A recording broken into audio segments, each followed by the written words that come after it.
How to survive and how to thrive in the great reset. That's what I want to chat to you about.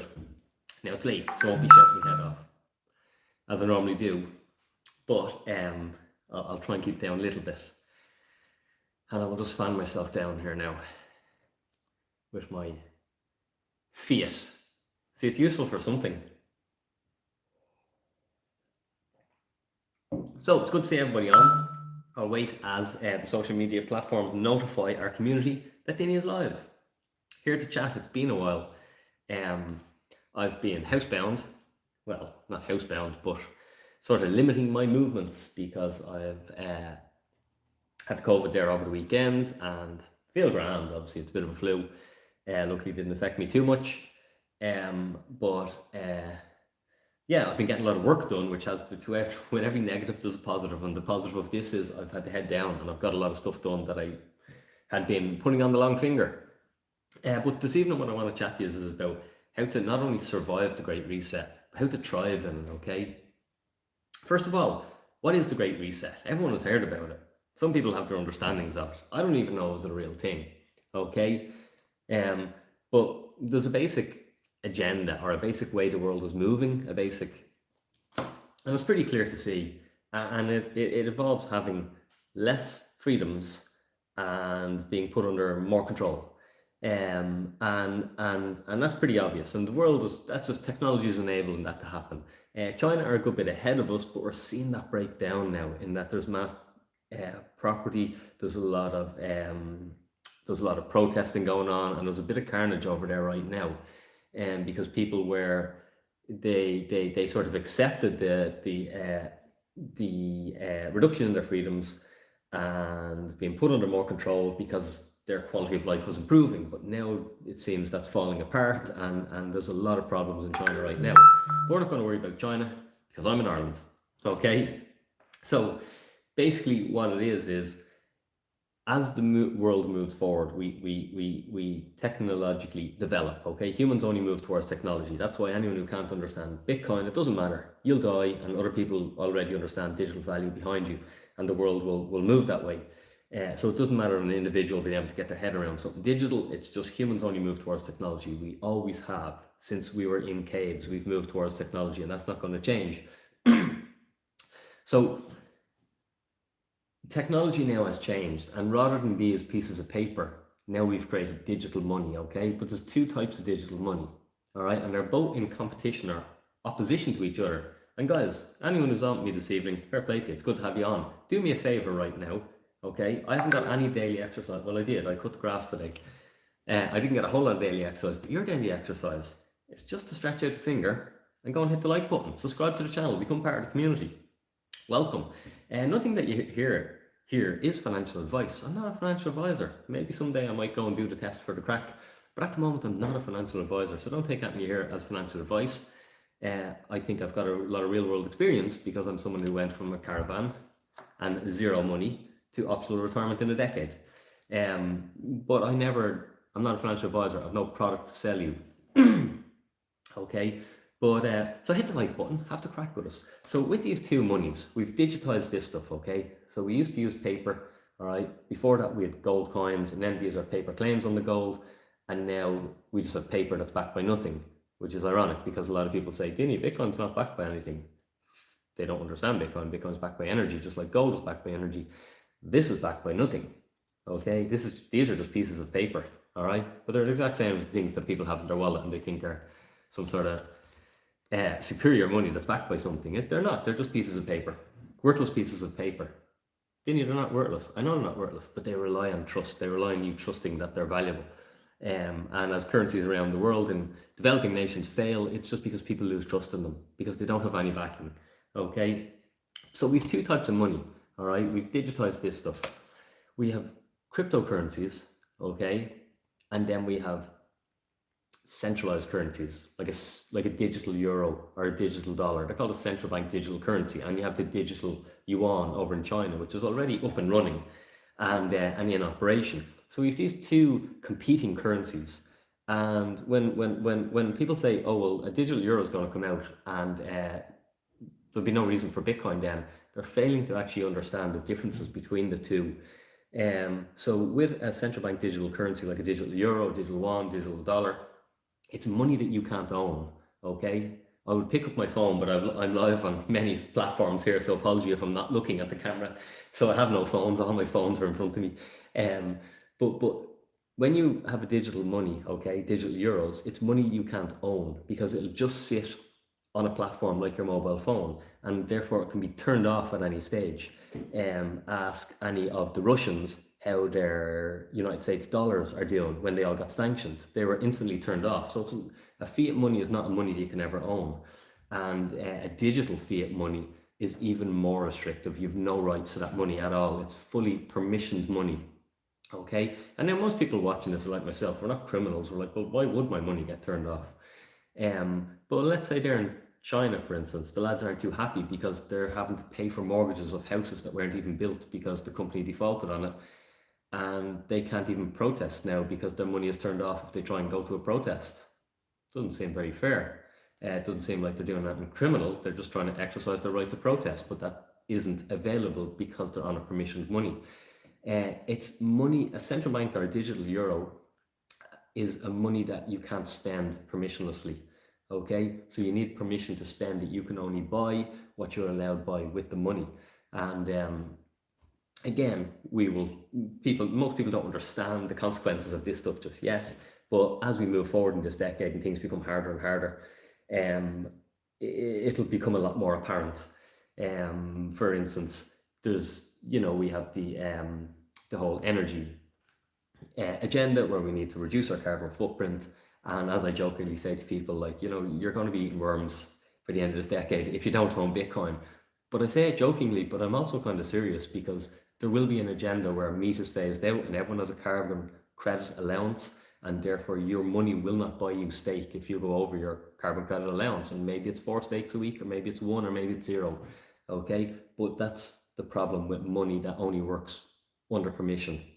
All right, and the third thing about digital money is that it does not have a fixed supply. All right, and even at the moment, physical euros don't have a fixed supply, in that I don't know how many euros are in existence. All I know is that every year there's more of them around, and it just makes the ones in my bank account worth less. They buy me less stuff. Now, all I see is the cost of everything going up. So I think it's the cost of living going up, but really it's just that my currency is losing its purchasing power and it's going down. Okay, so that's political money. Okay, it's tied to politics. It's tied to a government.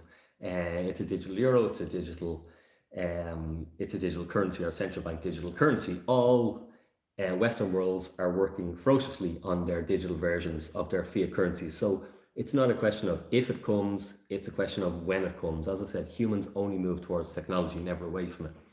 Okay, but luckily there's an alternative, and don't worry, I know I'm sometimes paint a negative picture, but there's obviously a positive spin. What I hate is people who get on social medias and just give people all this bad news and never offer them a solution or a way out or a scapegoat, or explain to them that there's another thing, there's a solution, there's a life vest, you can do something about this. So I will offer solutions, so hang in there. Let me fan myself down a little bit.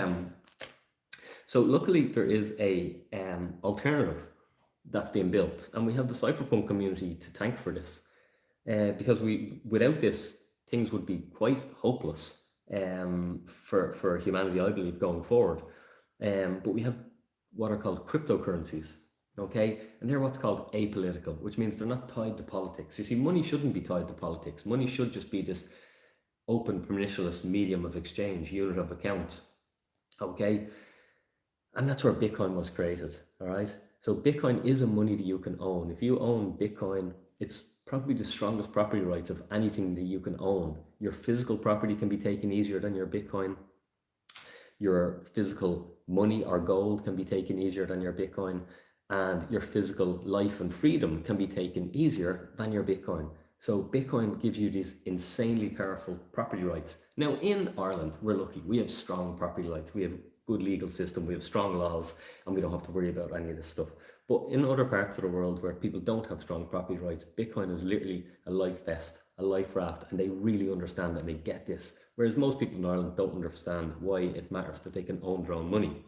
Okay, but as we move into the central bank digital currency, it'll become a lot more apparent to people. that having the ability to own your own money is really, really, really important. Guys, if you're enjoying the content, hit the share button, or you think other people need to hear this stuff, hit the share button, hit the like button, throw a comment in, let me know any questions. I'll have a look at them once I finish the content. I'll just try and push on. So Bitcoin is money that you can own, and remember, you won't be able to own your euros. Even right now, if you go into the bank and let's say you've 100 grand in savings, and you just fill out the thing at the till, and you slide it under the counter, and it's just like you want to withdraw the 100 grand in cash. The bank will not give you that money. You will not be able to withdraw it. So you don't even own it as it is. But when it becomes digital, there's not a hope in hell that you can own your money. So Bitcoin is money you can own. The second thing about Bitcoin is it's money that you can spend permissionlessly. All right. So when it comes to Bitcoin, if I own Bitcoin, I have it on a wallet, I have it on a hardware wallet, I can send that Bitcoin to anyone, anywhere on the planet permissionlessly without an intermediary being involved or even knowing about the transaction.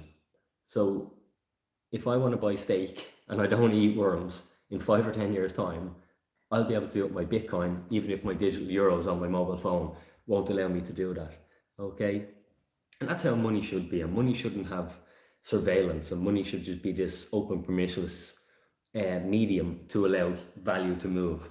That's the way money always was. We're only on a short experiment for the last 50 years of using fiat money, which is money backed by nothing. And we're going into an even more dangerous experiment, which is surveillance money, which is our digital money, central bank digital currency. So I'm very thankful that Bitcoin was created, was invented, and of course I'm on a mission to help people understand it and help them realize that all the FUD and the uncertainty that they have about it is just because they don't understand it yet.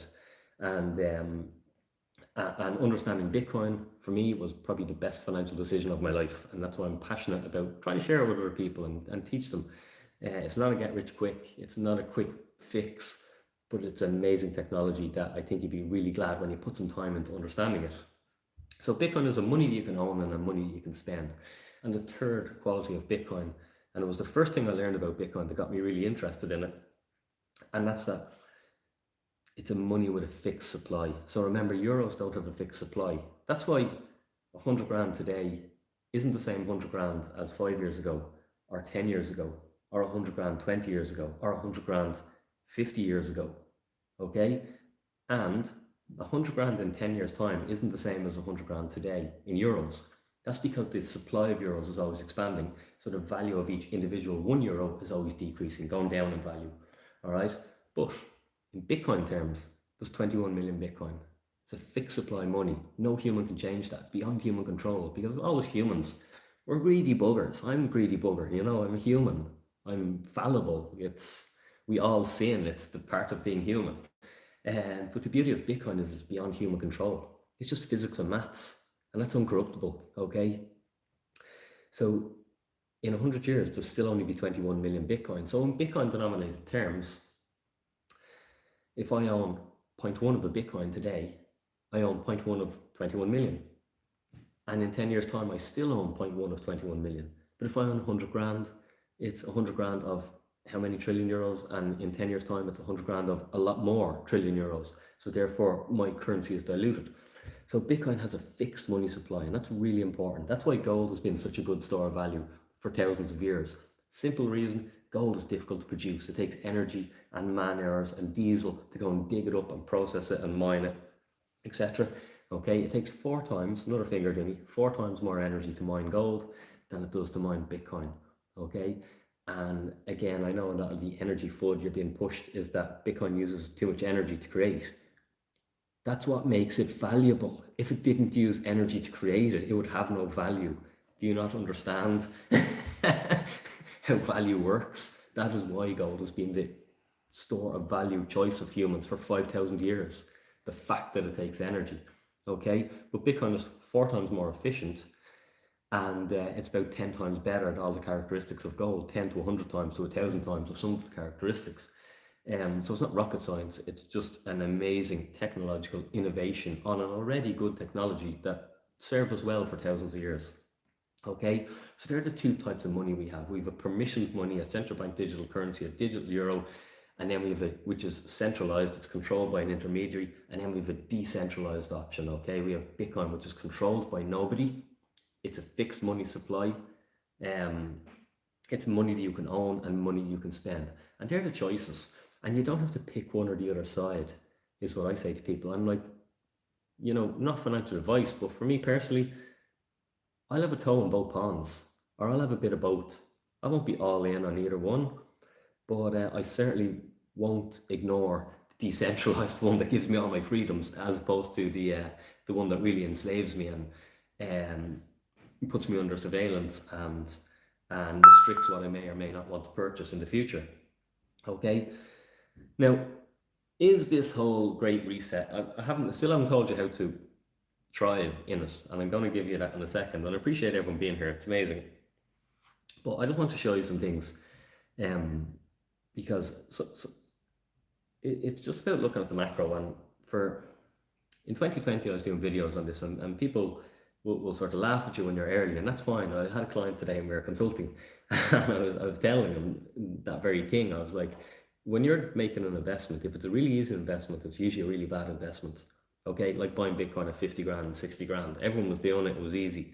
Turned out to be a bad investment. Okay, but when you make an investment and it's difficult and it's hard to do, and you're like, Jesus, am I the idiot they all think I am? Yeah, Dinny, you are. Okay, but that normally in hindsight, in my experience of being an investor for over a decade, they turn out to be the great investments. The one where no one agrees with, not nobody, but the majority, the herd doesn't agree with you and they think you're wrong. They turn out to be the great investments. But so 3 years ago, when I noticed our response to I'll just call it the flu because I don't want to get flagged. I'm not sure if they're still flagging. But 3 years ago, when we had a response to the flu, I was like, okay, I can see what's happening here now. This is going to destroy the currency. And I done videos in 2020 saying old people or people on fixed income, i.e. pensions, are probably, some of them are going to be forced out of their properties. They're going to sell their homes to pay for their heating because the cost of commodities is going to go up so much. There's going to be such inflation and cost of living crisis. And unfortunately, this is how you will own nothing and be happy. It's not that it's going to be taken. It's not, you're not going to be robbed or held up at gunpoint. It's just that our currencies are debasing at a rapid rate, and that just means they're losing their purchasing power. So if you have 100 grand in savings, you can't buy as much stuff today with it. You can buy about half as much stuff as you could 2-3 years ago because the currency is debased that much. Half as much of what, Dinny? Good things. Okay, so you can still buy the same amount of junk food or McDonald's. That's fine. That hasn't changed. But if you want to buy, trophy assets, scarce property, okay, it's actually inflated so much. It's gone up 50%. Some property much more than 50%. All right. So it was obvious to me that this was going to happen. I just want to show you a couple of headlines before I move forward. So this is energy hikes may wipe out savings for 6 million. All right. 2020, I've done videos explaining how old people would have to sell their homes because they wouldn't be able to afford to heat them. I also said that the solution will be to print more money, which is the cause of the problem. But you see, politics is very short-sighted in that, not to bash politicians or anything, right? All right, they love kissing babies' heads, that's fine. And we need politicians, and full disclosure, I'm not going to bother being a politician, so I shouldn't be too hard on them. Okay, but there is always a lot of flack that comes with them, and although there are amazing politicians at local level that I've seen, it's a bit like school. The biggest lick ass, the one who like drops everyone in it, seems to be the one that can succeed a lot of the time, which is unfortunate because then the good guys don't actually make it. But again, here's, there's a pipeline of cash on the way. What other choice have they got but to print money and bail people out? And bail companies out and bail everything out. But that exacerbates the problem. That just further debases the currency that you own. And I know I keep saying I'm coming to my solutions, but it's just a bit of a long-winded video, so I'm trying to keep you engaged. And I'm speaking low because my wife has COVID now as well. I gave it to her. So she's up in bed there now. So the solution will be to print money, and that's what every government always does. It's the easy way out. Now the problem with that is I have to work for my money, you have to work for your money, everyone watching this has to work for their money, which means you must exchange time to get some of this stuff, okay? But not everyone has to follow those rules. So people can get this stuff for free. Okay, they can get access to cheap capital. Some governments can print it for free. And the problem with that is it debases everything I have. So all the euros that I exchange for my money, it's now worth less. And that's our fiat system. And that's why it's a very damaging system. And it really hurts. It hurts the poor and middle class the most.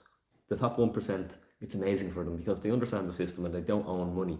When I was poor, and I've just a little tangent, but when I lived in my mobile home, all I wanted was this stuff. All right, I had no money. And every decision of every bit of food I had to make, had to shop in the cheapest places, and I had to try to buy the best deals because literally I wouldn't have had to buy that much money. I would have been like, felt I won the lotto. Okay, 250 quid. But I had no money. But I thought being rich was having this stuff. When you actually understand our money system and understand it to become an investor, you'll realize that having money is a terrible investment because this stuff is a liability because it loses value over time. And remember, an asset should either put money in your pocket now or in the future, and a liability does the opposite. But cash is trash because cash is worth less in the future than it is today. This is only pretend fan thing, but like that 50, if that's a real €50 note, that will buy less stuff in 5 years time, guaranteed, than it buys today.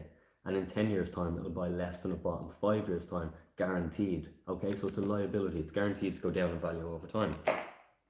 So rich people understand this, and that's why they don't hold liabilities like cash. The irony is everyone thinks when you're poor and you want to be rich, it means you have loads of money in the bank. And then if you actually ever become wealthy and you understand the game and you generate wealth and you don't have to worry about money anymore, you actually still don't really have much money in the bank. You become asset, you accumulate assets, and the fiat system then inflates the value of your assets, and that's how you win. That's how you get ahead. Millions facing hardship as cash is phased out in 5 years. So again, another thing I've been saying to people, a lot of people are, sort of old school thinking that once I can hold it in my hand, Dinny, once I can hold it in my hand, put it under a mattress. And I've been telling people, listen, don't get caught with all that money under a mattress when it becomes outlawed and useless and it's just changed to a digital. Remember we went from the punt to the euro? Literally happened in a day. I was working, I used to work in a bar, and I remember I came in all hungover. It was New Year's Day, and there was a fucking calculator there in the counter, and I was like, what's this stuff? You take the punts and you put them in this till, and then you give them back to euros. It literally in a day we went from punt to euro. So that's how quick it happens. So that's why it's, don't get caught short with sitting on all our hordes of cash, because it can literally be made redundant. It can be literally made redundant very, very quickly. And that's unfortunate. So it's important to prepare yourself for the changing of how our world's going to change over the next decade. And to give solutions. And guys, if you enjoyed the video, do me a favor. Have we got much likes there? A couple of the Instagrammers are hitting the wave. Thanks, guys. Throw in a few more. I don't usually go live on Instagram, but trying to give a bit more love to more of the socials. We've got a good crew on Facebook. Good to see everyone on there. Up late this evening. What time is it? I see there's a few questions, but I'm not going to read them just so I don't go off on a tangent yet. But I always read all my comments, and I will get to them in a minute, or when the video finishes. I'll definitely check them out. So how we will own nothing and be happy if the and you can think this is a globalist agenda of a select few evil people who want to do this, okay, or it's just the fiat system. It's just if you understand the fiat system and how it works, and you study money, you'll see that it was the very same way that the Romans failed and ancient Greece fell. Well, it was just through a money system that was debased, and then people lost trust in it and the whole empire collapsed. But it doesn't happen overnight. It deteriorates slowly, and our money system is deteriorating slowly. It has done for my entire life, for 40 years, and I don't see that changing. So the way it happens is currency debasement. It just means that the money buys you less stuff. Like my €50 today, it is, again, something I said, it's uncanny how I don't want to be fucking blowing me on trumpet, but it's what I said. I says, lads, you know what? 50s are going to be like 20s, and they are like 20s now. 50s are like 20s now. And I said that in 2020. I said 50s are going to become like 20s, because if me and my wife go for a bit of breakfast, 20 quid won't cut her anymore. I need to give a 50 in. All right. If I go to the bar to get a few pints, and there's a couple of us having a few pints, 20 quid won't do it anymore. I need to give a 50 in. So 50s are now like 20s.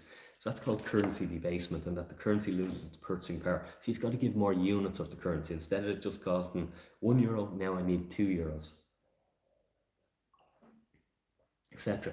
Okay, and the second thing is how people will unfortunately own nothing and be happy, is that assets are hyperinflating. So not only is your currency buying less stuff, but the stuff you want to buy is going up in value, going up in price. Okay, so it's harder to afford it. And you can see that with property, you can see that with anything that's scarce or desirable. Okay, obviously junk food and stuff like that, technology keeps cheap, but I mean desirable stuff like good quality food, and desirable assets are only getting more expensive, and they're like rising at 20%, 30% a year. How do you keep up with that? How do you get a pay rise of 30% a year? Very, very difficult. Okay. So that's how you will do it. So how do you survive? There's two ways, okay, that you survive this and thrive in it. One is you need resources, okay? Now, resources are a problem because not everyone has resources, okay? So let's just say, we hear talk of there's going to be food shortages, okay? So I've got some resources. I've got a fishing rod. I go fishing. And I've got a gun. I can go shooting. But like, I'm not a great fisherman. More times than not, I come home without fish. So if I had to like catch fish for my survival, it probably wouldn't go too well. And I'll run out of bullets eventually. And what happens when I kill all the rabbits around me? Or pheasants, okay? So how do you, so that's, they're resources, and money is a resource as well. So if I have a big hoard of money, cash, okay, or assets, I can survive, all right? But like, neither of them are great solutions, I don't think. Like, the most important solution to how you can survive, and this doesn't just matter in the Great Reset, this matters in any stage of your life, and it's how I was able to get from mobile home to not having any worries about money. Someone saying, I'm upsetting everyone there now. How do you sleep better your clients' tears? So what matters more, the solution is skills, resourcefulness, okay? Your resourcefulness. Building skills. Skills are something that can't be taken from you, okay? Your government can't take your skills from you. If you get divorced, your husband or your wife can't take your skills from you. If you lose all your money, you go bankrupt, even if it wasn't your fault, your partner steals your money, whatever happens, they can't take your skills. And skills are what allow you to progress. Skills are what allow you to reach your goals. What sort of skills? All right? Basic skills that were never taught in school. In school, we're sort of taught just to remember stuff. We're not really taught to exercise. Actually, there's a lot of useful skills that I think are neglected, and possibly it's by design because our fiat system is made up of workers and taxpayers, and so that's what the majority of the workforce needs to be trained on. So skills that you need: how to invest, learning how to invest. For me, that was a game changer. I'm doing it 10 years, made a lot of mistakes. But ultimately, there's only one way to reach financial freedom, and that's to invest. You'll never earn your way there. It doesn't matter how much money you earn. I've loads of clients from all different businesses that I've trained. Some of them are on, I've had clients on $250,000, and they're nowhere near financial freedom because they don't understand investing, and they don't understand the basics of how to create financial freedom, even though they're on astronomical weekly wages. So learning how to invest is one amazing skill. And the beauty of now is information is everywhere.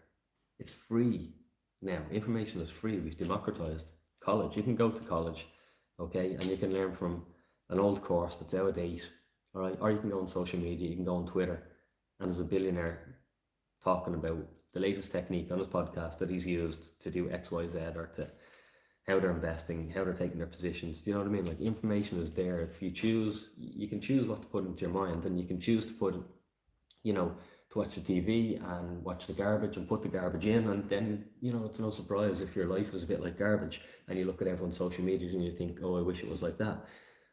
But the people who have success, you'll notice that they're not putting garbage in, they're putting in really high quality information, and that's why they're getting really high quality returns.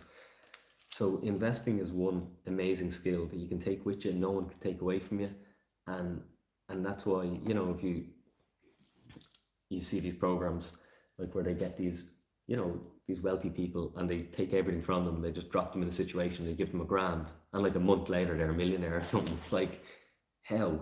The only thing that's separating them from me is that they have better skills than me. That's it. They still have a head and 2 arms and 2 legs and a brain, and they had £1,000 and now they've turned into $1 million in 30 days. Or what, you know, it's a silly example, maybe not $1 million in 30 days, but whatever. It's skills. Okay, so skills are something that you have forever, useful life skills. And the very first one is investing. We're taught that investing is risky in school and we should pass it off and let someone else do it for us. This is a really bad idea, in my opinion.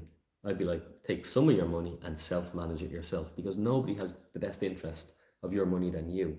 And the problem with the likes of pensions and other financial products where a third party manages them is that there's fees. And the fees absolutely destroy the compounded growth of these products. And that's why, you know, people pay into pension for 10, 20, 30, 40 years.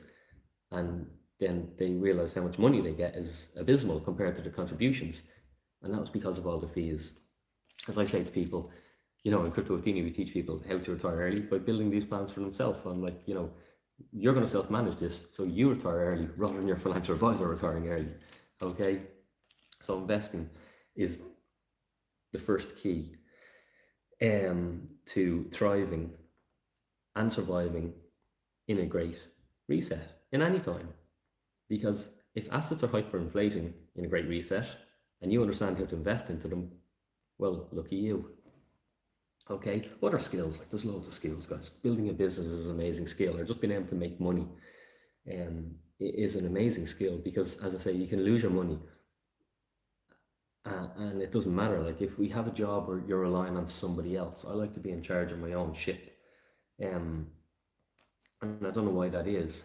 I think it was just after I broke my back and I blamed the surgeons for a while because the surgeries weren't working and I still couldn't walk properly and I had loads of pain and they were just giving me bad news and I got really annoyed.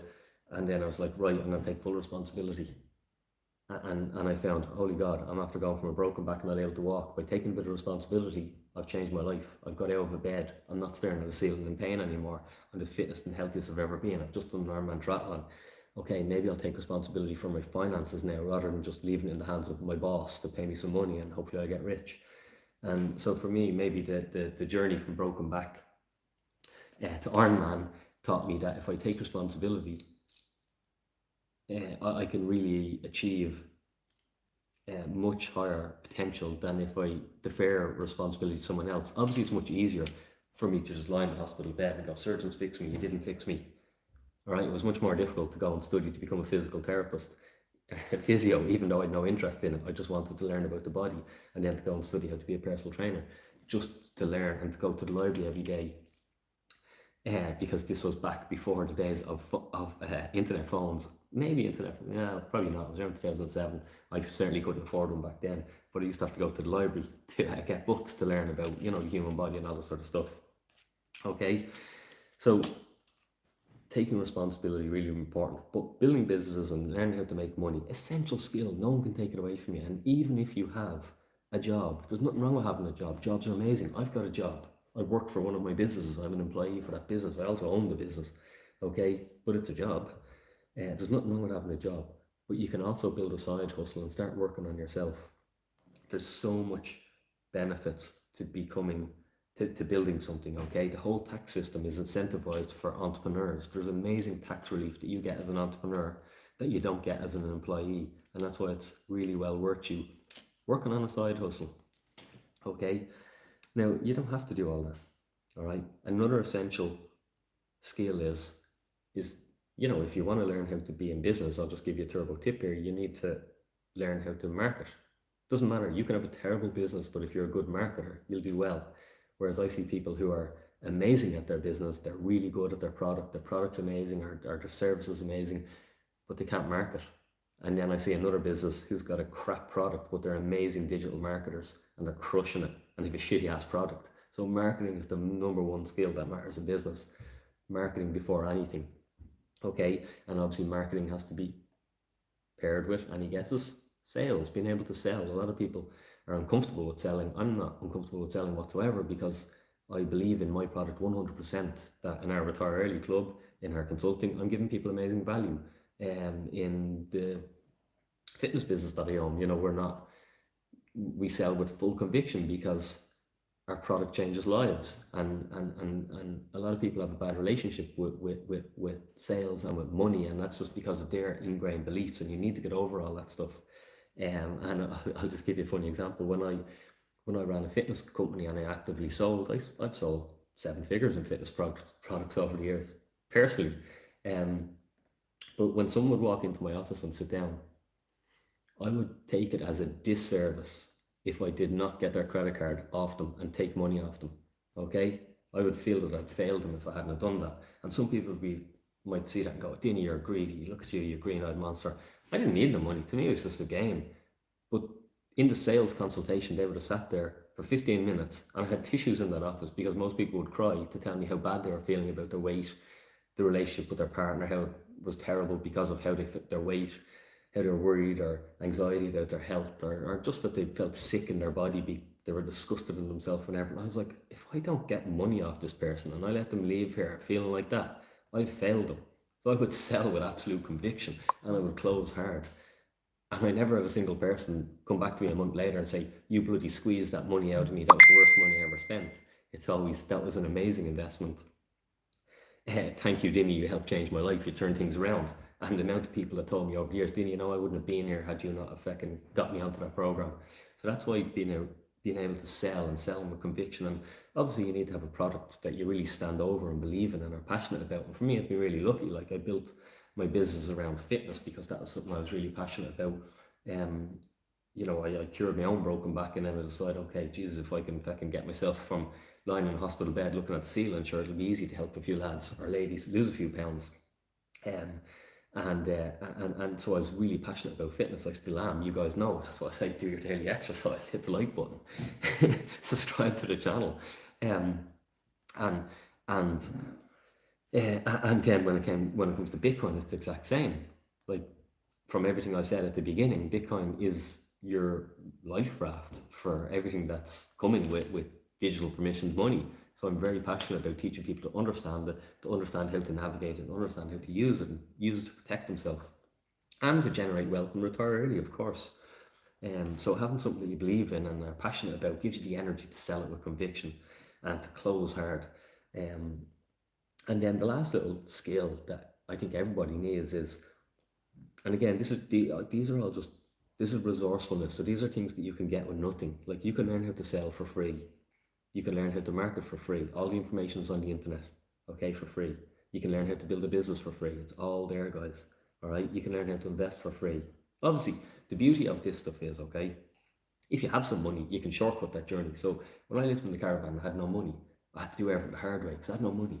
But then when I started to get money, I was able to buy shortcuts because I had capital. So now I could just pay people who are specialists in what I wanted to learn, and they'd teach me and they'd fast forward my success. So that's the beauty of it. You can learn all this stuff, or if you have some money, pay someone to teach you. Shameless plug. If you want to learn how to invest into digital assets and Bitcoin and cryptocurrency and build a plan to retire early, check out our Retire Early Club. Check out our consulting. There's a special offer on the consulting right now. Runs until tomorrow. You get 25 quid of Bitcoin, and you get our workshop that sells for 249. You get that free in the program, and it costs you 297. Or if you want the full done for you, it's 999. But that special offer runs until tomorrow. Like, pay me and I'll teach you and I'll save you time. But if you don't have money, you can learn for free. Okay, and that's the beauty of this stuff. That's the beauty of the modern world. You can learn for free. All right, it just costs you your time. When you start to get more money, you'll realize that your time is the most precious thing you have, and if you can save your time, you should. That's what we do. That's what understanding money is. You use money to buy back your time. That's why when you guys see me swanning around and having the crack all the time, you think Dinny does nothing. I'm buying back my time. I bought back my time. I deferred my gratification over the last 15 years from building businesses. I worked really hard. I wasn't having all the fun then. okay? But I worked it to build into it that this future would be, I could buy back my time and have more freedom. And deferred gratification is a really important skill for anyone who wants to have a better tomorrow. If you want to defer your gratification, that's what it takes. But investing, we teach you all that. But the final skill that I want to talk to you about that's really important to learn is how to feel good, okay? Learn how to feel good. Because really, as bad as all this great reset nonsense sounds, okay? And I have a lot of people, and they go deep into conspiracy videos and they spend their life there. But like, what does it do for you? If you can't change it, my dad has a saying, and he says, you'll die if you worry, and you'll die if you don't. All right, and he told me that once when I was really worried about something. And I always remembered it. It was kind of funny. Okay, but there's another saying that if something's worrying you and you can change it, well, then you don't have to worry about it. And if you can't change it, well, then you don't have to worry about it because you can't change it.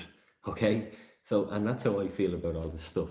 That if you're subjecting yourself to all this sort of doomsday scenario, negative stuff, what's it doing for you? Is it making you feel good? Is it making you go out and have fun with your friends and enjoy nature and be outside? Or is it just making you be anxious and worried and stressed and negative? Because negativity attracts. I try to be quite positive, and that's because good things seem to happen when I'm more positive. When I'm more negative, I attract more negative stuff and stuff goes wrong. And don't get me wrong, I'm fucking a moaner, I moan all the time, but I try and work on this to always put out more positive vibes, and the world seems to be a little bit more positive to you. So I sort of try and police what I allow in my mind, and if I'm letting stuff in my mind that's negative, or I have people in my circle who are negative, I try and restrict them, because ultimately it's only what happens in my mind that determines how I feel and my world around me, okay, the external world. As I said to you, the difference between a billionaire and me is just what's going on in our minds. We both are the same human. We're both the same soul, if that makes sense. So it's all mindset, and mindset's so important. And that's why, shameless plug, in the Retire Early Club on the 1st of October, I'm doing an in-person event with everyone who's in the Retire Early Club, where I'm bringing them to Swords, and we're doing a whole workshop, and it's a lot going to be going into mindset, because mindset is the difference between success and failure. That's it. It's like all that matters is mindset. Nothing in the physical world matters. Okay, everything in the physical world can be solved by the internal world. And for me, again, understanding that and how to leverage that, a huge needle mover in my life, going from living in a mobile home with nothing to not having to worry about what food I can purchase this week. Okay, so mindset's so important, and we can all learn how to feel good. Again, the skill of meditation, absolutely free, invaluable skill. I've used it for years and years and years and years. Okay, things like fasting. You guys know I do extended fasts. Really simple to do, but not easy. But I can tell you now, you do a fast for 3 days, you feel good. All right, getting in the cold water. You guys know I swim in the sea all the time. Why do I do it? The only reason I do it is because it makes me feel good. I know that if I do that, it makes me feel good.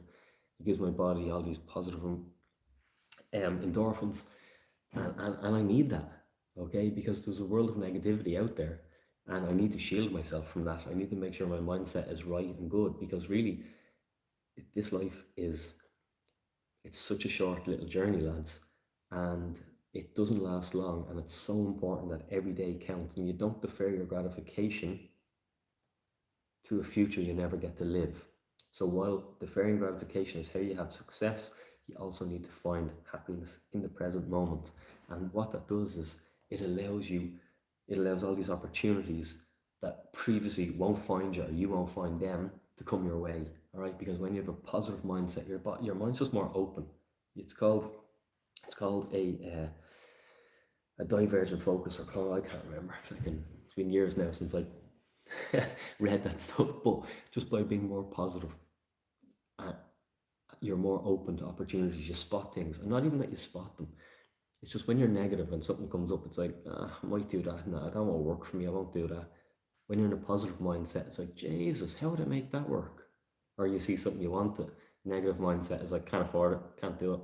Positive mindset is like, ooh, Jesus, how much is that? All right, what's that a week? What's that a day? What's that an hour? How do I earn that extra money? Let me see, what can I do? Bam. And that's the difference with achieving stuff. It's your mindset is all that matters. So how to feel good is a really important skill. It's a skill anyone can learn. But I think it's a skill that's a necessary skill to practice, because you're not naturally going to feel good. If you go on social media every day and all you see is everyone's highlight reels, and you're stuck or you have to go to work, you're going to feel crap, like, because you're gonna compare social media, which isn't reality, to your reality. So you're comparing fake to your real, and your real is never going to be as good as the fakeness of social media. So therefore you will not feel good. And we see this now with kids. The amount of childhood depression is just growing and growing and growing. So an ability or the skill to be able to make yourself feel good is going to become an essential skill as we move forward. I think it's always an essential skill. Another way to do that is to have hobbies and friends, and just to laugh and not take life too seriously, and try not to worry. But ultimately, it's one thing I'll say is, for anyone who's struggling with their mental health, it's difficult, because I know I've struggled with my mental health over the years before I understood how to meditate and all that sort of stuff. And when you're in a bad place and you're hearing all that nonsense, you're like, all right, I'll try meditate. Oh, fuck this, I feel shit. Do you know what I mean? I understand it's difficult, and it's a process, and it's a journey, and it's not a quick fix. But by using the skills of feeling good, like community, hobbies, being in a community of fun, doing fun stuff, cold immersion, exercise, of course, lads. You know, we have a saying in our fitness facility, and it's like, what's it say? I regret this workout, said nobody ever. And that's the truth. Like, you can hate walking in, but you never hate walking out. You always feel, your body might be in bits, your legs might be like jelly, but your mind feels amazing when you've done a workout. Okay, so again, the skill of being able to make yourself feel good and make other people feel good, because it's contagious. If you feel good and you're positive and you have a good, vibrant mindset, and you meet someone and they're not feeling good, well, you're going to be contagious to them. And the opposite is true as well. Like, if someone's always really down and negative, you'll find that they drag you down, and that's why you have to try and limit exposure to those people. Obviously, you try and drag them up, but if they're a chronic fucking depressionist, doomsdayer, you really have to limit yourself. It's like, if you can't pull them out of it, well, you need to let them go down that route and not affect you. But anyway, I hope you got some value from my little tips. Building skills is essential of how you survive and how you thrive. Investing is the only way, I think, that anyone can retire early. I believe everyone can learn to be an investor, because I have no skills. I'm a dyslexic, very slow reader. Audiobooks are very amazing for me. I never went to college, and I'm